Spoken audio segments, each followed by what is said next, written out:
Bueno, entonces nuestro tema para estas 12 aulas, el tema es la Eucaristía, pero tenemos que dejar en claro que al hablar aquí de la Eucaristía, vamos a hablar la Eucaristía como sacramento y no como celebración litúrgica. ¿Está bien?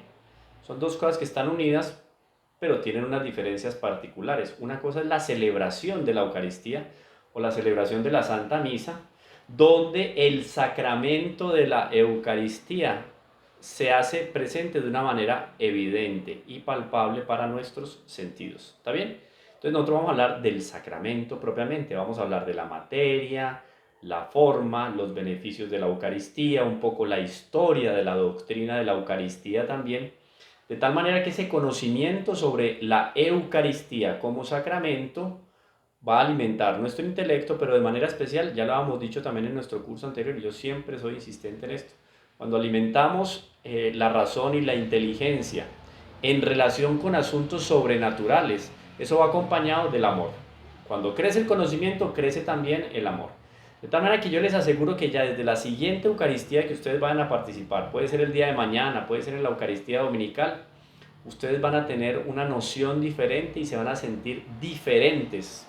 Individualmente se van a sentir diferentes a la hora de presenciar la celebración eucarística, porque ahora hay un conocimiento que trasciende más allá, es más profundo y yo valoro más lo que tengo ahí. Si yo a un niño pequeño le doy una galleta, un niño, digamos que tiene uso de razón el niño tiene uso de razón y yo le doy una galleta untada con mermelada. El niño se encanta por la galleta, se encanta de pronto por el dulce de la mermelada o le llama la atención el color de la mermelada. Al niño le va a gustar y se la va a comer. Rico. Ahora el niño puede que tenga un gusto particular y yo le voy a dar una galleta en una segunda oportunidad, una galleta con algo que va a acompañar la galleta que no es propiamente mermelada. Es, por ejemplo, caviar blanco del mar Caspio. Eso es un asunto, pero mejor dicho, para comer de rodillas, los que han probado el caviar, ¿cierto? El niño no tiene razón al respecto de ese caviar, no tiene noticia sobre ese caviar, no sabe de dónde viene, no sabe todo lo que hubo detrás de producción para poder traer ese caviar aquí a Colombia y podérselo dar en una galletica. El niño se lo va a comer, digo que tiene que tener un gusto muy particular porque le va a saber a pescado. Entonces digamos que el niño se lo va a comer. Ahora, las diferencias que él va a tener entre una galleta y otra van a ser muy accidentales, porque no conoce la profundidad del producto que está aplicado sobre la galleta. El caviar es un producto muy fino, de una categoría muy especial en el ámbito gastronómico.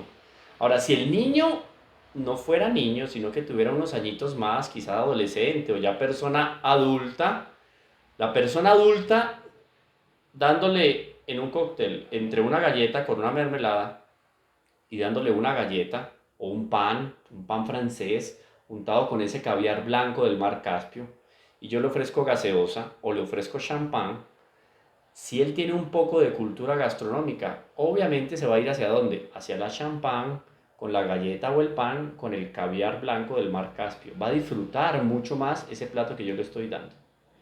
El disfrute, el gozo que él va a tener con ese producto es mucho mayor que el que va a tener el niño. Además, el niño no puede tomar licor. Pero estamos hablando de la galletica con el caviar. Cuando él tiene conocimiento de lo que está recibiendo y todo lo que hay detrás de eso, de historia también, de tradición, de buenas costumbres y buenas maneras, se va a deleitar mucho más con aquello que está recibiendo. Bueno, guardadas no las debidas proporciones, sino las infinitas proporciones. Cuando yo me acerco a una celebración eucarística y yo ya veo los pasos que el Padre está llevando adelante, la seriedad y la solemnidad con que el sacerdote está tomando la hostia sin consagrar y después consagrada, porque yo ya sé qué significa propiamente consagrar, el valor que yo le voy a dar a ese contexto en el cual yo estoy, a esa ceremonia, a ese momento especial, va a ser mucho mayor, porque yo ya tengo un conocimiento más profundo de lo que está sucediendo ahí. Es un milagro absolutamente incomparable. Ese milagro y el gran milagro, por ejemplo, del sacramento de la penitencia, cuando nuestro Señor Jesucristo, por boca del sacerdote, perdona mis pecados, eso es un milagro increíble. Ahora, cuando yo voy al fondo de cada uno de esos sacramentos, yo voy a valorar más el momento en el cual yo me encuentro delante de ese sacramento. Aquí hay una realidad increíble. Entonces yo quise comenzar acá, les mandé un texto a ustedes, yo creo que todos lo tienen. Cuéntenme por favor aquí en el chat si todos tienen el texto a la mano. ¿Mm? A ver, cuéntenme si todos tienen el texto. Listo. Perfecto. Muy bien. Excelente. El texto va a ser nuestro segundo momento el día de hoy. El primer momento yo quiero hacer con ustedes un ejercicio a manera de lección divina. En la lección divina uno toma un texto de la Sagrada Escritura, medita, ora, hace una serie de compromisos, etcétera, en función de esa palabra de Dios. Aquí nosotros vamos a entrar en un terreno sagrado. Es más o menos cuando Moisés se iba a encontrar con nuestro Señor y nuestro Señor le dice que hay que quitarse las sandalias, porque es un terreno sagrado. Y en ese terreno sagrado que vamos a entrar ahora es el terreno de la Eucaristía. Entonces yo no puedo entrar así, como entrando a cualquier lugar, no. Es un lugar sagrado. Porque aquí nos vamos a encontrar intelectualmente y espiritualmente. Nos vamos a encontrar con el cuerpo, sangre, alma y divinidad de nuestro Señor Jesucristo. Yo quiero comenzar el curso con un momento de oración. Por eso traje aquí unos textos que voy a compartir después con ustedes.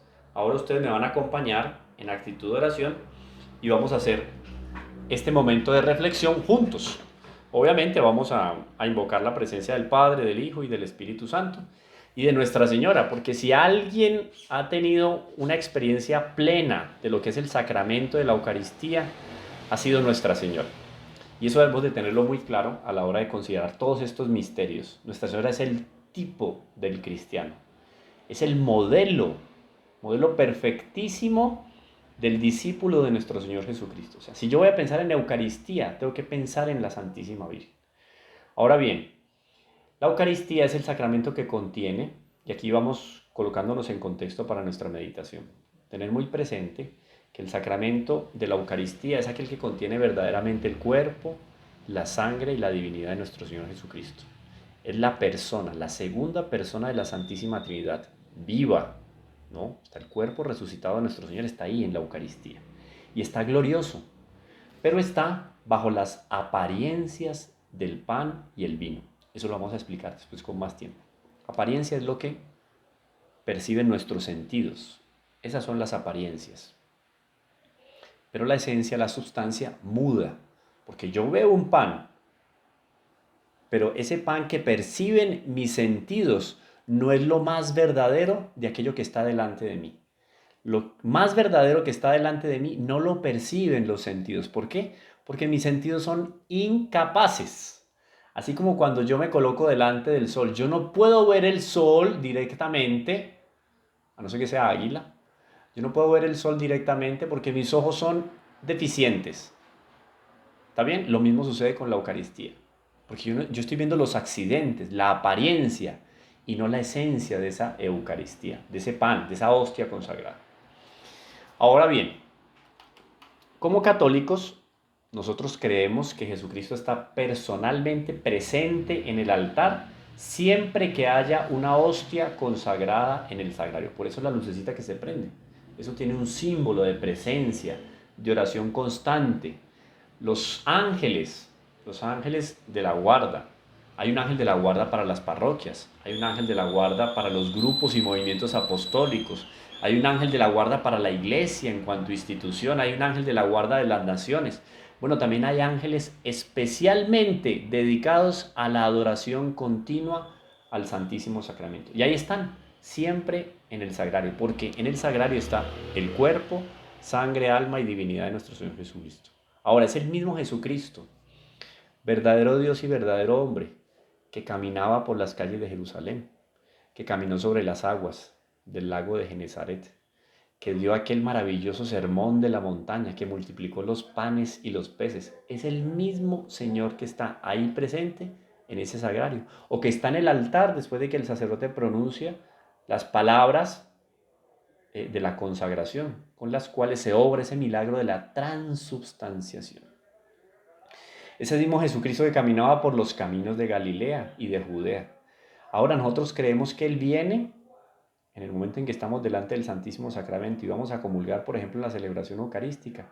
Nosotros creemos con viva fe que Él viene como nuestro huésped, y es un huésped personal, así como se quedaba en la casa de Marta y María, como seguramente se quedó en la casa de Pedro, y la suegra de Pedro lo cuidó, así como se quedaba con los apóstoles, iba con los apóstoles en la barca, cuando la pesca milagrosa, etc. Bueno, la Eucaristía es uno de los 7 sacramentos instituidos por nuestro Señor Jesucristo. ¿Para qué? Para que nosotros participemos de la vida de Dios. Recuerden que nosotros con los sacramentos, recibiendo la gracia, nos divinizamos con D minúscula. Cuando empezamos a entrar en esa vida y en esa concordia, armonía de corazones, con Dios nuestro Señor en el momento del bautismo, porque ahí pasamos de ser criaturas a ser hijos de Dios. Por eso las puertas para la iniciación cristiana está en el bautismo.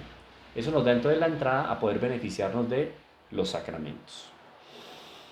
La palabra Eucaristía, eso estaba también en el texto, significa acción de gracias y se aplica a este sacramento, porque nuestro Señor dio gracias a su Padre cuando la instituyó. Además, porque el santo sacrificio de la misa es para nosotros el mejor medio de dar gracias a Dios por sus beneficios. Dar gracias y pedir. Vamos a ver eso también de manera especial en nuestro curso. ¿Qué significa eso? Que es propiciatorio el sacrificio de la Eucaristía, la celebración eucarística. Comulgar es un acto también de oración. Yo puedo decir perfectamente, no es que el Padre va a rezar la misa, claro, es una oración, es una acción de gracias a Dios. Pero decir acción de gracias no quiere decir que estamos limitados simplemente en el momento de comulgar, de dar gracias. No, es el momento también de pedir, porque es un momento pleno de comunicación con nuestro Señor Jesucristo. Algo así como si yo me encontrara en un salón íntimamente con nuestro Señor Jesucristo y pudiera decirle todo. Lenguaje común. Hay unas oraciones muy lindas, puede utilizar esas oraciones. Son recomendables esas oraciones porque seguramente si son compuestas por un santo, tendrán palabras mucho más precisas y más agradables a los oídos de Dios, por así decir. Pero también yo, desde el corazón, puedo decirle lo que quiera a nuestro Señor Jesucristo. Él está ahí. Y ojo, muy importante, vuelvo e insisto en esto, es colocar a Nuestra Señora ahí como medianera, como intercesora, para que esas palabras mías, que quizás no son suficientemente, no digo técnicas, porque el hecho de comunicarse con nuestro Señor no es un asunto de técnica ni de lenguaje académico. Si no son suficientemente sinceras y si no son suficientemente profundas, pues nuestra Señora va a ser saber traducir de la mejor manera esas palabras para nuestro Señor. Ahora bien, pensemos en lo siguiente. Nuestro Señor en la Eucaristía es como si estuviera diciéndonos a nosotros, yo soy el pan de la vida. Recordemos el Evangelio. Vuestros padres, vuestros padres comieron el maná en el desierto y murieron. Este es el pan que baja del cielo, para que quien lo coma no muera. Yo soy el pan vivo bajado del cielo. Si uno come de este pan, vivirá para siempre. Y el pan que yo les voy a dar, es mi carne por la vida del mundo. En otro momento nuestro Señor en el Evangelio va a decir, si no coméis la carne del Hijo del Hombre y no bebéis su sangre, no tenéis vida en vosotros. Esto para nosotros ahora, hablando, que sabemos que está hablando de la Eucaristía, no, para nosotros es evidente, pero imaginemos el escándalo de estas palabras de nuestro Señor junto a sus contemporáneos cuando nuestro Señor hace una afirmación de esta, comer su carne y beber su sangre. Eso suena, bueno, ya los romanos tenían ciertas costumbres particulares y otros pueblos, por no decir griegos y otras civilizaciones, digamos de alguna manera entre comillas, tenían unas costumbres atroces a la hora de ofrecerle sacrificios a los dioses. Ahora, quedaba escandaloso nuestro Señor decir esto, pero cuando la fe acompaña y con la fe entra por nuestros oídos y escuchamos esta palabra con fe, esto toma otro panorama. Entonces, quien escuchó esto, muchos de los que escucharon esto y está en el Evangelio, se escandalizaron y dejaron a nuestro Señor, se alejaron. Los escribas y fariseos que tenían los oídos cerrados a la palabra de nuestro Señor Jesucristo, ellos sí que cerraron los oídos y esto los llenó de más odio. Ahora, para nosotros hoy es diferente. El que come mi carne y bebe mi sangre tiene vida eterna y yo lo resucitaré el último día. Porque mi sangre es verdadera comida y mi sangre verdadera bebida. El que come mi carne, oído, sacramento de la Eucaristía, es promesa de nuestro Señor. El que come mi carne y bebe mi sangre permanece en mí y yo en él. Miren cómo se acercan ahora, a partir de estos textos de la Escritura, las palabras de Pablo cuando él dice, no soy yo quien vive, es Cristo Jesús quien vive en mí. Claro, sacerdote siendo él, celebraba la Eucaristía, comulgaba. Si se alimentaba frecuentemente con la Eucaristía, ¿qué pasa cuando uno se alimenta frecuentemente con la Eucaristía? Aquí está la clave. Nuestro Señor lo dice claramente, el que come mi carne y bebe mi sangre, permanece en mí y yo en él. Es lo que pasaba, por ejemplo, con el santo cura de Ars. El santo cura de Ars tuvo problemas. A veces se escucha que tenía, que no era muy inteligente, ¿no? El problema de él no era tanto de inteligencia, el problema de él era más bien con el latín. Y a la hora de estudiar derecho canónico en latín se le dificultó mucho. Hasta que él logró conseguir, si no estoy mal, era un tío de él que era sacerdote, le enseñó derecho canónico, pero en francés, porque el santo cura de Ars es de Francia. Ahí se le facilitó, pudo librarse de los exámenes, los pasó bien y lo ordenaron sacerdote. Él tiene una serie de homilías y de sermones impresionantes que todavía se consiguen, los libros, se consiguen por internet las homilías de él, maravillosas. ¿De dónde venía el brillo y de dónde venía la profundidad de la palabra de él en medio de las homilías, de los sermones, del confesionario, porque tenía el don del consejo? ¿De dónde venía eso? Que era un hombre muy docto. No, había un secreto en eso. El secreto está aquí. El que come mi carne y bebe mi sangre, permanece en mí y yo en él. De tal manera que llegaban a decir del santo cura de Ars, yo fui a Ars y ni siquiera lo escuché porque había muchísima gente en la iglesia. Cuando uno va a Ars, yo tuve la oportunidad de ir a Ars y ver las reliquias del santo cura de Ars. Está todo, la cama de él, la cama se la quemó el demonio. Están los zapatos de él ahí, unos zapaticos de esos, son pintorescos, son unos zapatos, pues imagínense, esos zapatos tienen casi 100 años, están ahí puestecitos al lado de la cama. Hay una sotana de él puesta ahí también, unos zapatos como con esos que usan los ingenieros hoy por hoy, que tienen como una bola de acero. Yo no sé si eso tenía algún metal ahí, pero tienen como una bola delante de los zapaticos de él. Bueno, está todo puesto ahí. El confesionario también, el confesionario de él tuvieron que hacerlo en hierro, porque la gente le tenía tanta devoción que cada que se confesaba arrancaba un pedacito de madera para llevarse de recuerdo. Resultado, al poco tiempo pues se desbarataba el confesionario porque todo el mundo se llevaba de a pedacito de madera como recuerdo del santo cura de Ars. Pero ¿de dónde venía el brillo de él, la profundidad de los consejos y la presencia, la acción de presencia? Porque inclusive un gran abogado de la época, bautizado pero para nada practicante, llegó a Ars y encontró eso lleno de gente. Hoy en día la capilla es muy grande porque la han ampliado. Él vio desde lejos a un hombre allá en, en el altar celebrando la Eucaristía. Después lo vio allá que estaba como predicando, pero él solo veía pues algunos gestos. Cuando volvió a Francia, a París, el hombre llegó totalmente convertido. Y él le preguntaron, ¿pero qué te pasó? Y dijo, yo vi a Dios en un hombre. Lo vio, es que ni siquiera pudo escuchar al santo cura de Ars. Pero porque este hombre que llegó a París llegó con el deseo de cambiar de vida, porque él vio en el santo cura de Ars al propio nuestro Señor Jesucristo. ¿Qué hacía ver a nuestro Señor Jesucristo en el santo cura de Ars? El que come mi carne y bebe mi sangre permanece en mí y yo en él. O sea, él veía a Dios en ese hombre. Ahora en Juan capítulo 6, versículo 48 nos va a decir, lo mismo que el Padre que vive me ha enviado y yo vivo por el Padre, también el que me coma vivirá por mí. Mateo 26, en el capítulo 26 nos va a decir, mientras estaban comiendo, tomó Jesús pan y lo bendijo. Cierren los ojos un momento, hagamos ese ejercicio y pongamos en guardia a la loca de la casa, que es la imaginación. Imaginemos este momento tan solemne. Escuchen. Mientras estaban comiendo, ahí estaban los apóstoles. Judas estaba ahí inclusive. Judas tuvo la oportunidad de hacer ahí su primera comunión. Esa es la primera comunión de los apóstoles, de los discípulos y sobre todo la primera comunión sacramental de Nuestra Señora, porque ella ya había tenido dentro de sí como sagrario a nuestro Señor. Lo tuvo desde el primer momento de la concepción y lo tuvo por 9 meses. O sea, ella ya había tenido esa experiencia de tener nuestro Señor dentro, de tener esa presencia de la segunda persona de la Santísima Trinidad, pero no a manera sacramental. Aquí va a ser la primera comunión Nuestra Señora. Fue el Jueves Santo, esto es un Jueves Santo. Están en el cenáculo. Mientras estaban comiendo, tomó Jesús pan y lo bendijo. Todos escuchando las palabras de nuestro Señor. todos pendientes los movimientos de nuestro Señor, de la mano, con qué categoría nuestro Señor, porque es que humanamente hablando, nuestro Señor tenía las maneras más elegantes y más elevadas. O sea, si uno va a hablar de cultura, cultura la de nuestro Señor, segunda persona de la Santísima Trinidad. Además, sangre noble en sus venas, porque era descendiente de la casa de David. Entonces, todas las maneras de él eran espectaculares, impecables, porque transmitían su espíritu. Lo bendijo, ¿cómo habrá bendecido nuestro Señor el pan? No sé, porque pues la señal de persignarse, el hecho de persignarse o bendecirse, es una costumbre posterior en la iglesia. Pero ¿cómo habrá bendecido? De pronto miró, levantó los ojos al cielo, un poco costumbre judaica. Nuestro Señor era de raza judía y de religión judía, claro.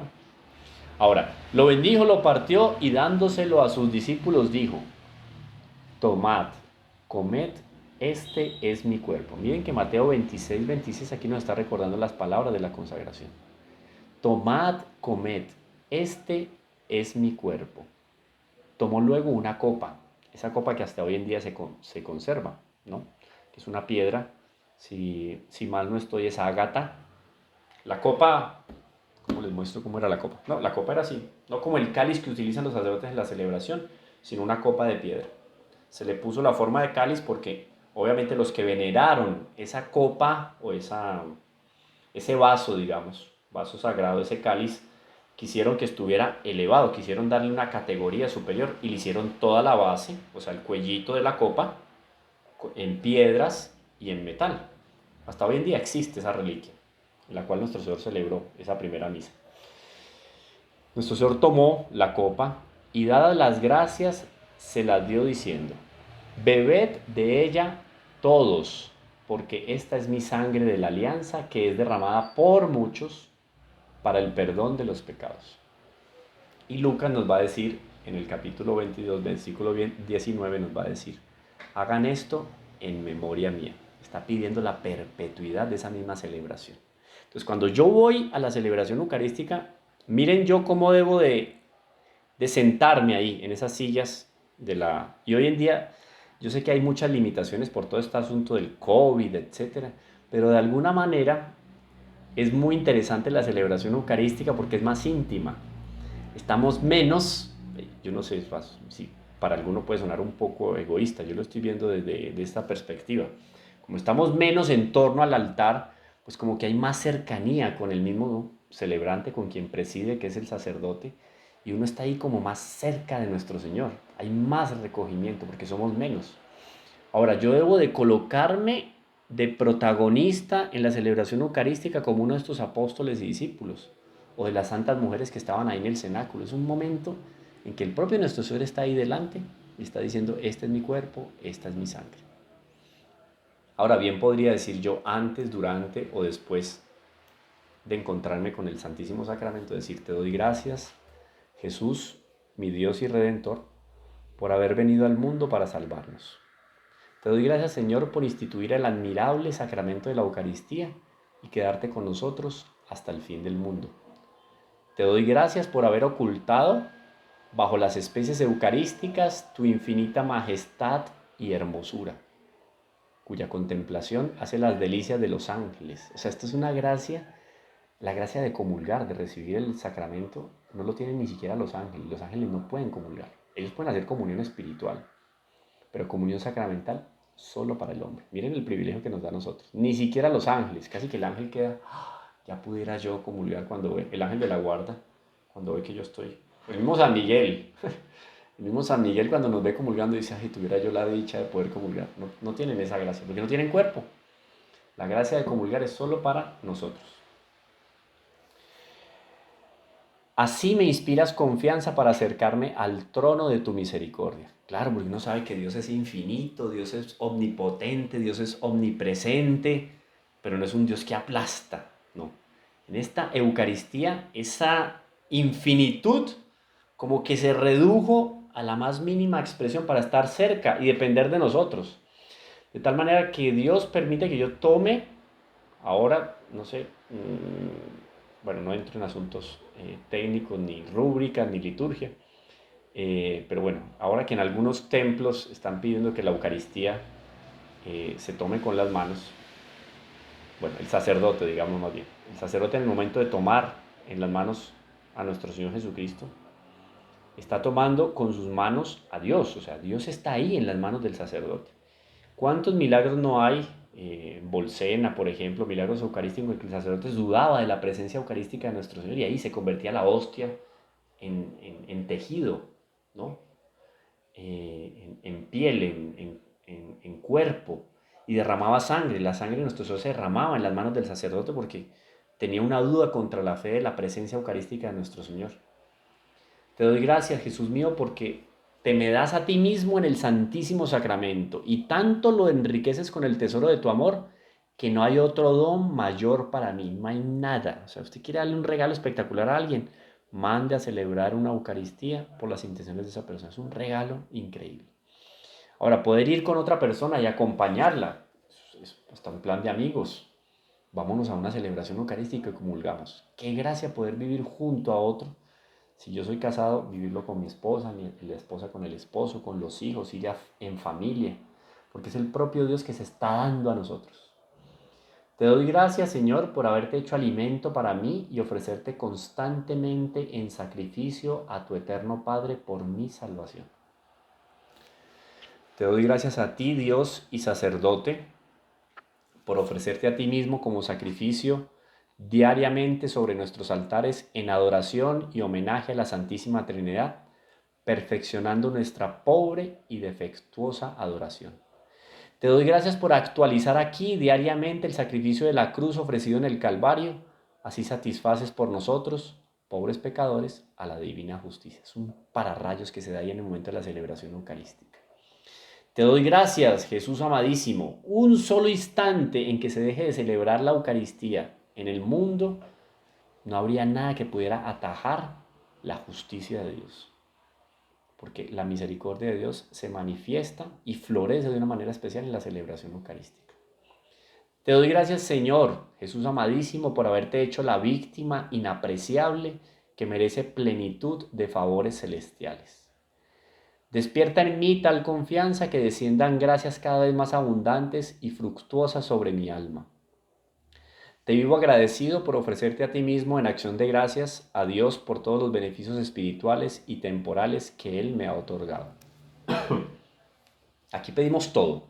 Hay que pedir todo y para allá sin ningún tipo de escrúpulo, con la cláusula de que Dios nos dé aquello que más nos conviene y en el momento que sea más oportuno. Yo tengo que pedir todo.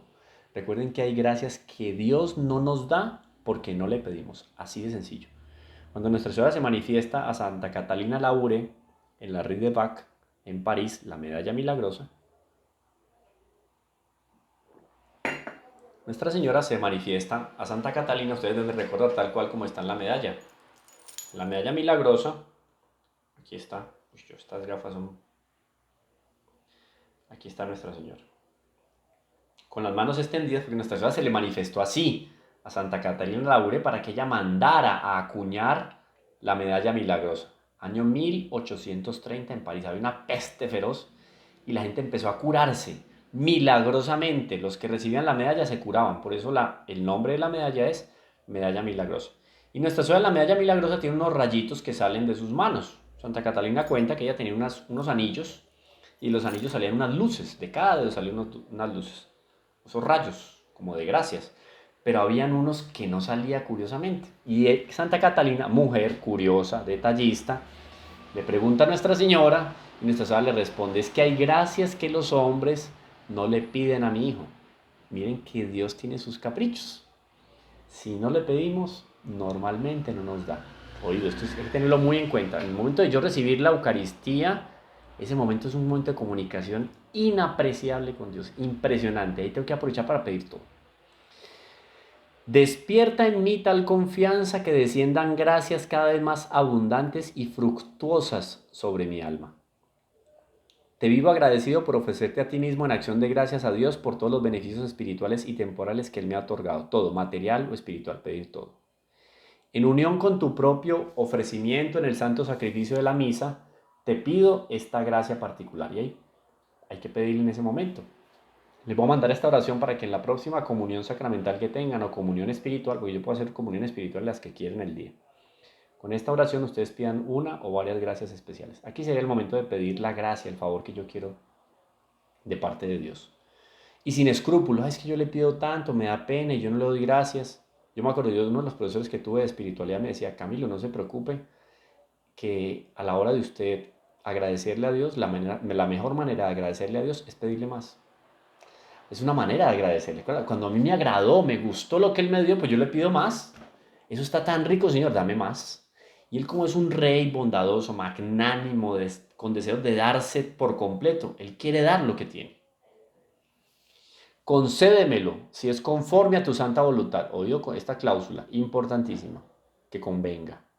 Quiero también recibir de ti la gracia de perseverar en tu amor y servicio fielmente. Quiero una eterna, una santa muerte y la eternidad contigo en el cielo. Son cosas de las que infelizmente ya no se habla. De la muerte, qué terror. De aquí a poco vamos a tener un encuentro con un grupo, Clínica para el Alma, y vamos a hacer un encuentro sobre el sufrimiento, el dolor y la muerte. Me parece muy interesante esta temática, porque entonces es terrible hablar de la muerte, hablar de una realidad tan evidente como la muerte se convirtió en terrible. Entonces, ¿qué pasa? Que cuando la muerte llega, la persona no está preparada para la muerte. Y es el viaje más importante que nosotros debemos de planificar en esta vida. O sea, cuando yo tengo un proyecto de vida, ese proyecto de vida, ¿dónde termina? En la muerte. Y para nosotros los cristianos, los creyentes, los que sabemos el valor de la Eucaristía, de la oración, de la gracia, de los sacramentos, nosotros sabemos que toda esta vida no sirve de nada si yo no me estoy preparando para el momento del encuentro con el Señor. Y ese primer gran encuentro con el Señor es en el juicio particular, que se da justo y inmediatamente después de la muerte. Juicio particular y después el juicio universal, al fin de los tiempos, donde todo el mundo va a conocer lo que fue mi vida. Condenados también van a asumir cuerpo los condenados, pero van a asumir un cuerpo padeciente que va a sufrir junto con ellos en el infierno. Almas gloriosas en el cielo y las almas que estuvieron hasta el fin del mundo en el purgatorio van a asumir el cuerpo, pero ya el cuerpo va a pasar a gozar de las delicias de la eternidad también, porque cuerpo y alma colaboraron para la santificación de la persona. Este cuerpo y mi alma juntos trabajaron o por mi condenación o por mi salvación. Entonces, cuerpo y alma sufren en el infierno por la eternidad. Cuerpo y alma van a vivir gracias inconmensurables y goces impresionantes también en la eternidad. Bueno, listo. Por ahí terminamos. ¿Alguien que quiera hacer algún comentario? ¿Hay alguien por ahí que quiera hacer algún comentario? Sin problema pueden hacer.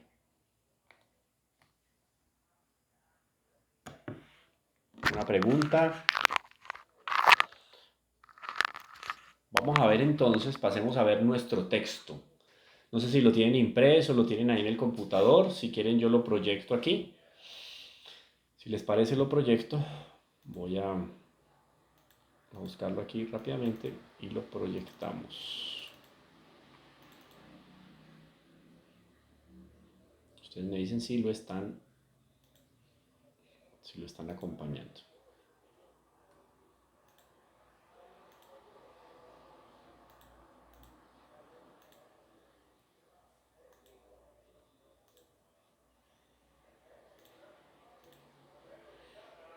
Lo acompañan ahí, ¿cierto? ¿Todos lo están viendo? ¿Sí? Listo, perfecto. Muy bien. Bueno, este es nuestro primer texto. Traté de dar aquí un panorama general al respecto de lo que vamos a ir trabajando más menudito y más profundo. Ustedes anoten las preguntas, las hacen al final. De igual manera yo trato de acompañar aquí las que ustedes van haciendo porque la idea es seguir para adelante con la exposición y al final dejamos el espacio para preguntas y respuestas. ¿Está bien? Bueno, está bien. Listo, entonces vamos. Estas son unas nociones fundamentales, pero no quiere decir que siendo fundamentales sean unas nociones de segunda categoría, por así decir. Dentro del estudio, las nociones fundamentales o en el ámbito académico, pues fundamento significa eso que está ahí, en la raíz, que soporta el trabajo que vamos a hacer de aquí para adelante. Entonces dice, Eucaristía, ¿qué significa? Gracia excelente o acción de gracia, de gracias. Esta gracia excelente que aparece aquí, la subrayo por lo siguiente, porque esa gracia excelente significa que es un don de Dios. Dios nos da un don inmerecido, o sea, ninguno de nosotros por sus méritos merece el don de la Eucaristía, ninguno, ninguno. Es que ni siquiera Nuestra Señora, imagínense, Nuestra Señora, por Dios. De todo se puede decir de Nuestra Señora menos que es Dios. Eso es un elogio increíble. Eso lo dice Pío IX, el Beato Pío IX al respecto de la Santísima Virgen. De María diga lo que quiera menos que es Dios. Eso significa, eso es un elogio para la Virgen, diga lo que quiera de ella. Ahora, ni siquiera Nuestra Señora con sus méritos se hace merecedora de ese don, porque es un don infinito, o sea, es el propio Dios que está ahí. ¿Está bien? Entonces es un don inmenso, es una gracia excelente, excelentísima, podríamos decir. Esta palabra entonces designa el don divino del Redentor y el misterio de la fe. Por aquí podemos explicar lo que ustedes quieran. En nuestras 12 aulas podemos hacer otro curso después, o nivel 2 de la Eucaristía, perfectamente lo podemos hacer. Nivel 3, lo que ustedes, un diplomado, 120 horas, un semestre, tal, lo que quieran. Pero sigue siendo un misterio, porque es que es el propio Dios. Tanto hay ahí para considerar que sale de nuestras capacidades humanas. Por eso es que la filosofía se queda corta a la hora de hacer, ya lo veíamos nosotros en el curso de doctrina, cuando estábamos viendo todo lo del catecismo, el credo, que nuestra inteligencia se queda corta. Entonces la filosofía puede ser muy interesante y puede explicar fenómenos físicos, inclusive metafísicos, de una manera muy interesante y agradable, de agradable sensación para el intelecto. Porque cuando uno le explica, uno dice, sí. Cuando la verdad se acerca hacia nosotros, produce satisfacción y alegría. Uno dice, qué interesante. Cuando uno va con buena disposición al colegio y le dicen cosas acertadas en materia de física, de biología, de literatura, el aprender es un placer muy interesante, ¿no? Ahora, cuando yo estoy hablando de ese misterio de la fe, hay mucho que yo puedo conocer y es agradable, pero la filosofía se queda corta, por eso viene la teología con ese insumo indispensable, que ustedes ya saben cuál es el insumo indispensable para la filosofía, que llegue del salto hacia la teología, que es la fe, la revelación. Ese insumo impresionante me da muchas más delicias al respecto de la Eucaristía, porque me permite conocer más, pero no me da todo, por eso sigue siendo siempre un misterio. Bajo las especies del pan y del vino. Entonces recuerden que esas especies son las apariencias, apariencias porque están evidentes para nuestros sentidos, pero no es lo más verdadero que está ahí, en la Eucaristía. Está contenido Jesucristo mismo, ahí está, segunda persona de la Santísima Trinidad, ofrecido y tomado como alimento, claro, lo consumo y me alimenta. La Eucaristía es oído, esto es importantísimo, estos dos elementos son muy importantes. La Eucaristía es al mismo tiempo sacrificio y sacramento de la nueva ley, porque la antigua ley se rompe, hay una nueva alianza. Pasamos de la antigua alianza a la nueva alianza. Y en esa nueva alianza hay un signo indispensable que fortifica esa relación de Dios con los hombres. ¿Cuál es ese signo que fortalece esa relación de Dios con los hombres? La Eucaristía. No existía en el Antiguo Testamento. Impensable. Lo más cercano del Antiguo Testamento como prefigura de la Eucaristía es el maná. El maná es una prefigura que pudo acercarse, a la cual pudo acercarse el pueblo judío en su éxodo por el desierto y que le daba una idea lejana, pero una idea porque era prefigura de lo que iba a ser este sacramento de la Eucaristía. Ahora, hay algo indispensable en el sacramento de la Eucaristía. Y esto no es cuestión de que se haga realidad porque yo crea. Así usted no crea, en la Eucaristía está nuestro Señor Jesucristo presente en cuerpo, sangre, alma y divinidad. O sea, ahí no es necesaria mi fe para que se haga una realidad. Ahí está realmente presente. Por eso podemos decir con todas las letras que en la Eucaristía está presente, real y verdaderamente nuestro Señor Jesucristo. Ahora, nuestro Señor Jesucristo instituye la Eucaristía. Esto no es una invención de la Iglesia, no es una imposición de la Iglesia en la Edad Media, aquella edad que muchos dicen oscura, en la cual la iglesia tenía dominados a los pueblos, nada que ver.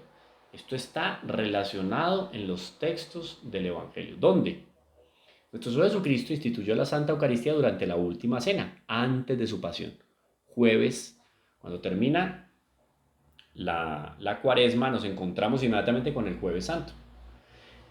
Jueves, en la última cena, antes de su pasión, cuando tomó el pan, dio gracias y lo dio a sus discípulos diciendo, esto lo vamos a encontrar oído, en Mateo, en Marcos, en Lucas, y Pablo nos lo va a recordar en la primera carta a los Corintios. Tomad y comed todos de él, pues esto es mi cuerpo. Y después de haber cenado, tomando el cáliz, lo dio a sus discípulos y dijo, tomad y bebed, pues esta es mi sangre. Y añadió, haced estas cosas en memoria de mí. Ahí están todos los textos. Ustedes pues, yo les pongo ese ejercicio, ustedes pues van a tomar los textos y van a leer un poco el ambiente en el cual se dio esta manifestación de este don inmenso, inconmensurable de nuestro Señor. Cuando Jesús, oído esto qué bonito, cuando Jesús pronunció las palabras de consagración sobre el pan y el vino, se produjo una maravillosa y singular conversión de toda la sustancia del pan en el cuerpo de Cristo y de toda la sustancia del vino en su preciosa sangre. Entonces, oído, aquí hay que tener mucho cuidado con lo siguiente. Permaneciendo únicamente las especies o accidentes del pan y del vino. Explico esto aquí, muy importante. Palabras. Palabras claves aquí. A ver, ustedes me van poniendo en el chat las palabras que vean claves en este texto. Por favor, pónganme ahí las que ustedes creen que son clave. Yo voy a marcar las mías. Ustedes no me copien, no me miren.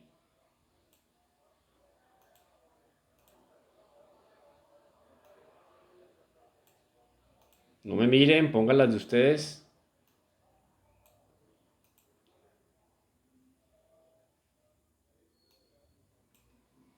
No me miren, no me copien.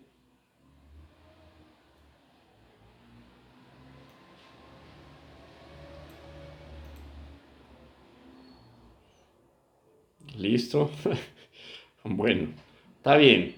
Vamos entonces a explicar esas que están ahí. Yo creo que coincidimos en todas. Sí, coincidimos en todas. ¿Cuál se me pasó a mí? No. Todas. Sí. Bueno, entonces tenemos, a ver, los que van a ver después el video en YouTube, tenemos palabras claves ahí en ese texto. Solo un párrafo. Consagración, conversión, sustancia o substancia también puede ser. Cuerpo.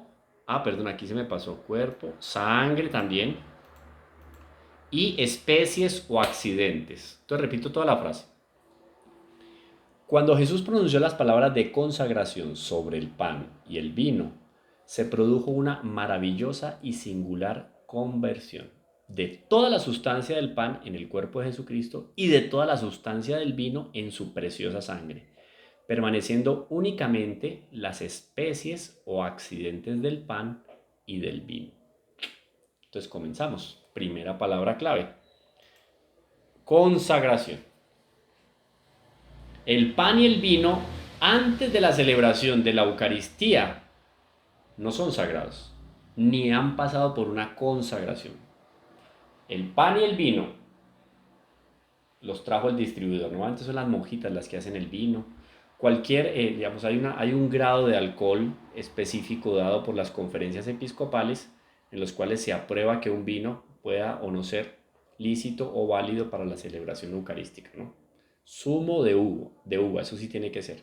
Pero el grado de alcohol varía. Eso, cada conferencia episcopal, o sea, cada país, cada grupo de obispos autoriza por medio de unos decretos, etcétera, de unas normas, qué tipo de vino recomiendan usar. ¿Está bien? Eso está claro. Ahí va.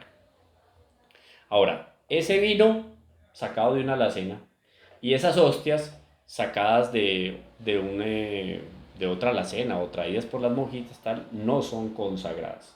No han pasado por ese milagro en el cual el sacerdote con sus palabras consagra. Pasa de profanas a consagradas, de un estado común y corriente a un estado sagrado. Eso es consagrar. Es ese acto por el cual el sacerdote a través de las palabras consacratorias, por eso se llaman así, ¿no? El sacerdote realiza este milagro. Simple pan y simple vino se convierten en nuestra segunda palabra, conversión, pasan de un estado A un estado B. Hay una diferencia entre el pan y el vino antes de ser consagrados a ser después de que son consagrados. No son iguales. ¿Son iguales en qué sentido? En apariencia, y entra nuestra palabra sustancia. La sustancia del pan. Voy a darles el ejemplo con esto porque no tengo pan aquí. El agua. ¿Cuáles, así a simple vista, los accidentes que yo percibo en este líquido me dan a mí la idea de qué hay dentro de este vaso? Los accidentes yo los percibo con los sentidos. Aquí me da la idea de que es un líquido porque se está moviendo, ¿cierto? Cuando yo lo tomo, me trae una sensación al paladar. Ya es una sensación, el tacto, el gusto. Me da una noción al respecto de lo que hay allá adentro. Yo estoy teniendo aquí un contacto, aquí, físico, ¿cierto?